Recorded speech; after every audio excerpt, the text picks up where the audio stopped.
Okay, all right. We are on Thursday, the 6th of August, 2020. I've got a candy in my mouth.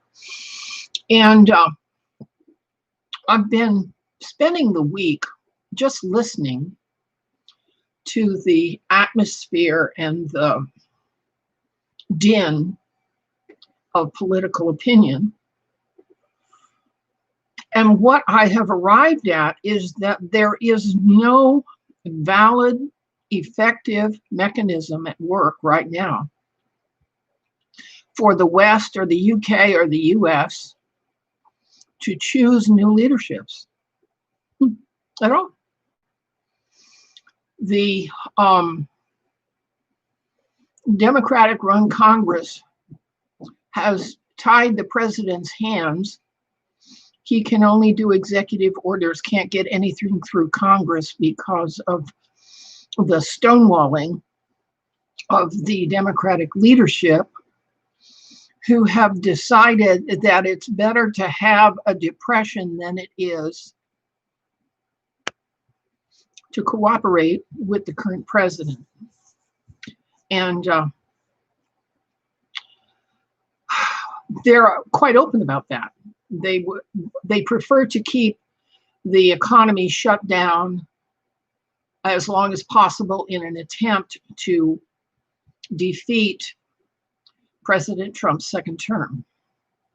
All right, now in the UK, the problem is at least that bad because the Queen, in her 67-year reign, has not satisfied a single one of her vows. One, to lead the church in its drive toward moral and ethical excellence, in the education of the people by the church as to their moral standing in the face of God. Okay, she hasn't promoted English, Scottish, Irish, or Welsh culture.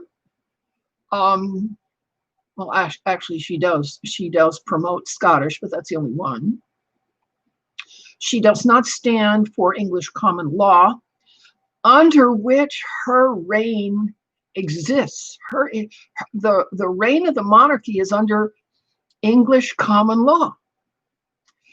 But you'll notice the royal family have nothing to say about checks and balances, about negotiating or facilitating or helping to resolve conflicts between constituencies. They simply serve commercialism and corporate statutes as if the Kingdom of England is nothing but another Illuminati corporation run by occult elites. All right? I've been listening to Daddy Dragon and Charlie Ward and Brian Garish and Nigel Farage, all the guys to the right of Attila the Hun, and David Icke, okay, and others.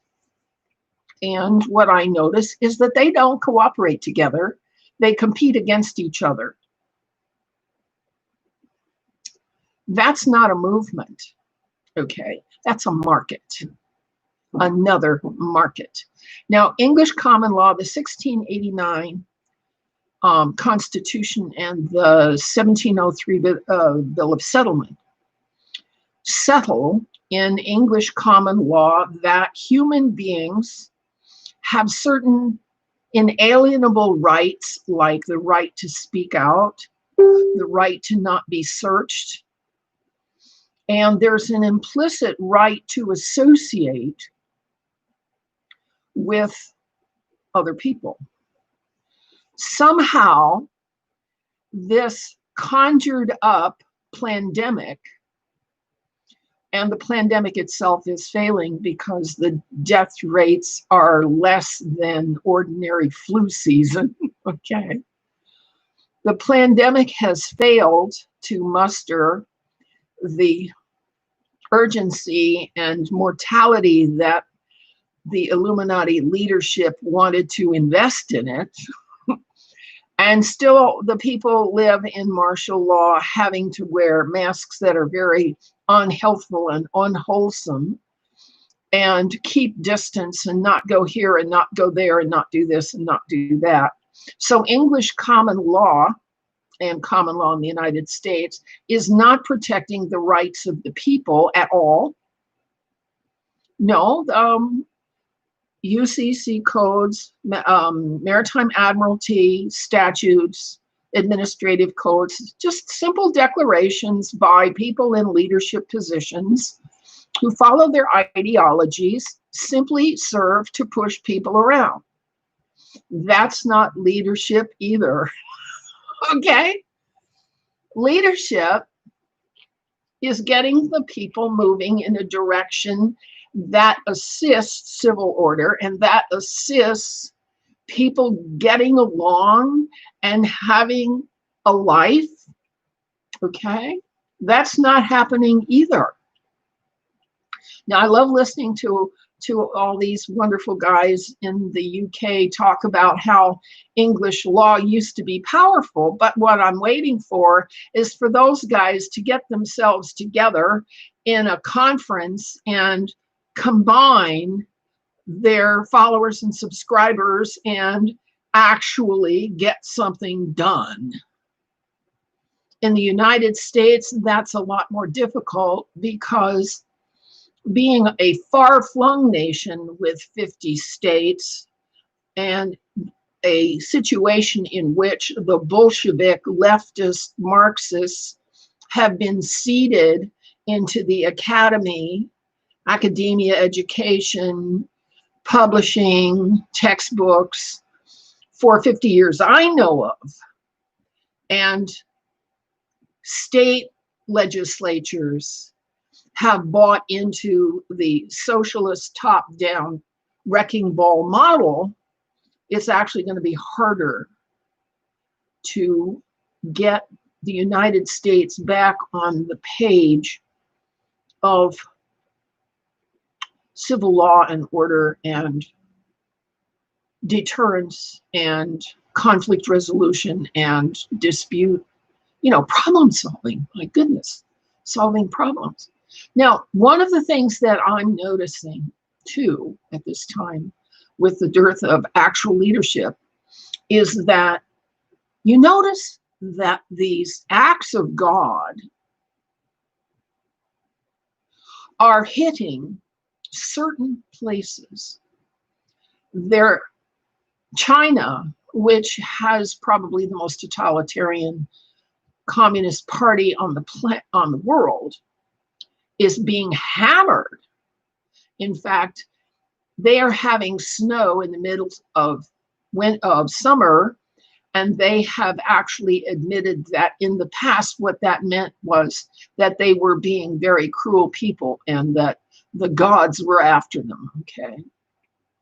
United Arab Republic and United Emirates are being hammered with massive flooding. Pakistan is hammered with flooding. The nations that are being hammered with flooding just happen to be places that have unyielding totalitarian regimes. You think that could be a coincidence? I don't know.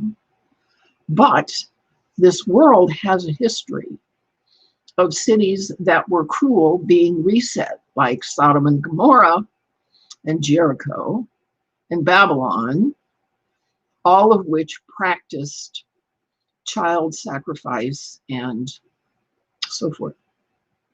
All right, so if we don't get our leadership act together, if President Trump continues to meet such opposition that he can't solve any problems, if the Privy Council and the Earl Marshal and the Archbishop of Canterbury can't get their act together to assign or choose or elect a new monarch to take hold of the reins of the church, English common law, and English ethics to actually lead the nation into a decent, honest, hardworking, industrious future, well, these nations are just going to go down hard. And it looks to me as if that's what the Illuminati want, right? That's what they want. They want individual nations to go down hard so they can stick their totalitarian, top-down empire that is all for maritime admiralty, treating everybody like peons and chattel, where human trafficking and child sex trafficking and body parts marketing and trade treaties can continue to ignore human rights and rights to life. Okay, leadership in the English-speaking world is failing badly. Britain, England, Ireland, Scotland, and Wales need a new monarch to serve as the conductor of British culture, including the church. The church has been reduced to groveling before political correctness. I don't think that's what Jesus had in mind. What he said was, render unto Caesar what is Caesar's, but render unto God what is God's. And if the church doesn't know which is which, its priests ought to retire and go do something else for a living. See what I'm saying? And the mainstream media, of course, aids and abet the process of governmental devolution, not evolution, not development, not improvement, not cooperation. But you know what I'm saying is true. We all know. So what are we going to do about it?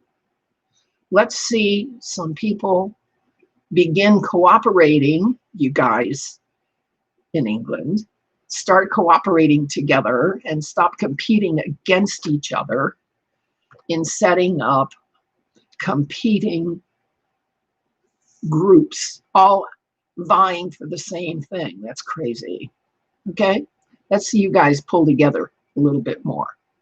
This has been Emily Windsor Craig, and that was my father's vision, that people in England, Ireland, Scotland, and Wales could pull together. Let's see it happen.